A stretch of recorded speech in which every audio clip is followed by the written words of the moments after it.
just wanted to go ahead and just really thank you, brother. Do you have any last words, advice that you want to say to anybody, or any comments, anything you want? The floor is yours. Well, first of all, just thank you, sir, so much from the bottom of my heart for the support and all your kind words. And thank you to my father, Grandmaster Lee, and everyone home at LCTA, the LCTA family.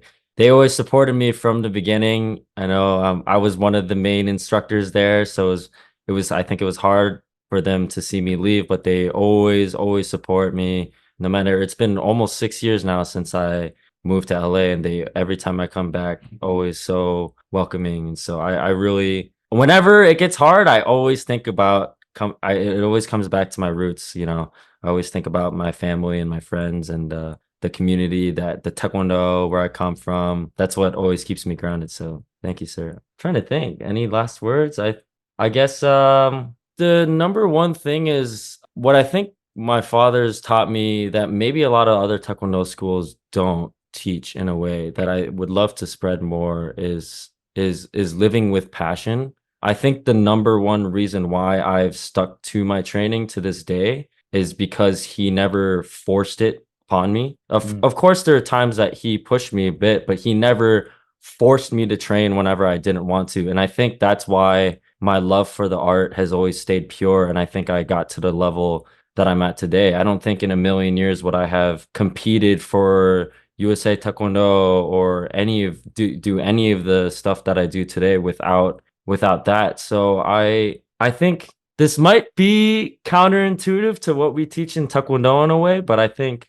I what I love about Taekwondo, I think is what shaped me today. Again, I'm forever grateful. I think all the disciplines and the structure that we learn from it puts us on the right path. But what I would love to say also, and I guess whoever watches the show, it's kind of like the Miyagi thing. It all comes down to balance. I think if you have that artist in you, that part that wants you to be free, like that's the part that's always made me, really goofy growing up. If you have that, I think that you shouldn't suppress it too much. Yes, Mhm. you need the Taekwondo disciplines to allow you to stay in that balance, because if you have too much freedom, then you go do, things that you're going to regret, Right? obviously, right? But I think sometimes if you force yourself to be disciplined too much and you don't allow yourself to express yourself, you don't allow yourself to express your emotions within your art, then you end up doing things you regret. So I think it's this constant balance. And I think I've heard Master Simon Reeve say something like this in the past, like to remember that we're martial artists. There's artists in there, and artist is a form of expression.